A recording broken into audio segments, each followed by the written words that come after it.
দর্শক, আপনি জানেন কি দক্ষিণ এশিয়ার জন্য এক বিশাল বড় খবর সামনে চলে আসলো। আর এই খবরের জন্ম দিল বাংলাদেশ। বাংলাদেশের মাটিতে তৈরি হতে যাচ্ছে দক্ষিণ এশিয়ার অন্যতম শক্তিশালী এবং উন্নত প্রযুক্তির অয়েল রিফাইনারি।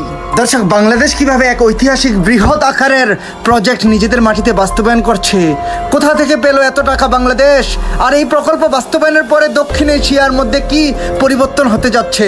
আরেকটা গুরুত্বপূর্ণ বিষয়, বাংলাদেশের এই বৃহৎ আকারের প্রকল্প নাকি ভারতের অর্থনীতির জন্য হুমকি। চলুন দর্শক, আজকের এই গুরুত্বপূর্ণ প্রতিবেদনটি শুরু করা যাক। দর্শক, একটা সময় ছিল যখন বাংলাদেশ এক বিশাল অঙ্কের টাকার বিনিময়ে বিদেশ থেকে নিজেদের মাটিতে তেলগুলোকে আমদানি করত। পেট্রোল, ডিজেল থেকে শুরু করে সব কিছুই বাংলাদেশ আমদানির উপর নির্ভরশীল ছিল।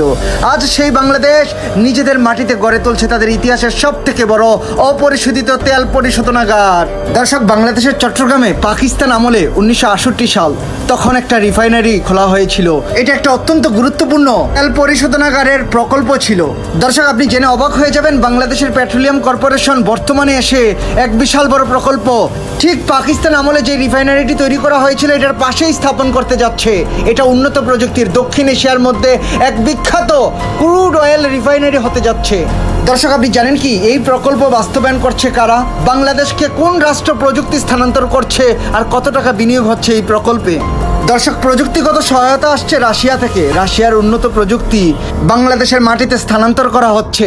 দর্শক, অবাক করা ঘটনা, এই প্রকল্পের মোট ব্যয়ের পরিমাণ 4.5 বিলিয়ন মার্কিন ডলার, যা বাংলাদেশি টাকায় 50,000 কোটি টাকা।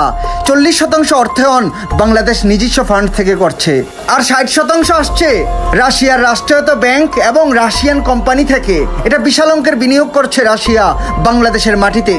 দর্শক, আজকের এই প্রতিবেদনের সব থেকে গুরুত্বপূর্ণ প্রশ্ন, ভারতের জন্য কেন ক্ষতি বা ভারতের অর্থনীতির জন্য হুমকি কেন বাংলাদেশের ইতিহাসের সব থেকে বড় এবং দক্ষিণ এশিয়ার সর্ববৃহৎ আধুনিক তেল শোধনাগার। দর্শক, একটা সময় ছিল বাংলাদেশ বিপুল পরিমাণে ভারতের রিফাইনারিতে তৈরি পেট্রোলিয়াম পণ্যগুলোকে বাংলাদেশের মাটিতে আমদানি করত, আর ভারত হাজার হাজার কোটি টাকা বাংলাদেশের মাটি থেকে ব্যবসা করত। শুধু বাংলাদেশ নয়, দক্ষিণ এশিয়ার বেশ কিছু রাষ্ট্রে ভারত দাপিয়ে রমরমা ব্যবসা করছে। কিন্তু বাংলাদেশ যে এবার নিজেদের মাটিতে তৈরি করতে যাচ্ছে দক্ষিণ এশিয়ার অত্যাধুনিক তেল পরিশোধনাগার। এখান থেকে বাংলাদেশ এক বিশাল অঙ্কের তেল নিজেদের মাটি থেকে সাপ্লাই দিতে পারবে। এটা বাংলাদেশের অর্থনীতি এবং বাংলাদেশের জ্বালানি নিরাপত্তার জন্য সব থেকে গুরুত্বপূর্ণ এবং কার্যকরী প্রকল্প। দর্শক, বাংলাদেশের এই ঐতিহাসিক প্রকল্প সম্পর্কে আপনি আপনার মূল্যবান মতামত কমেন্ট করে আমাদেরকে জানিয়ে দিন। এরকম আরো ভালো ভিডিও নিয়মিত পেতে আমাদের চ্যানেলটি এখনই সাবস্ক্রাইব করুন। ভিডিওটি ভালো লাগলে লাইক করুন এবং আপনার পছন্দের মানুষের সাথে এই ভিডিওটি শেয়ার করুন। আজকের মতো এতটুকুই থাক। আল্লাহ হাফেজ।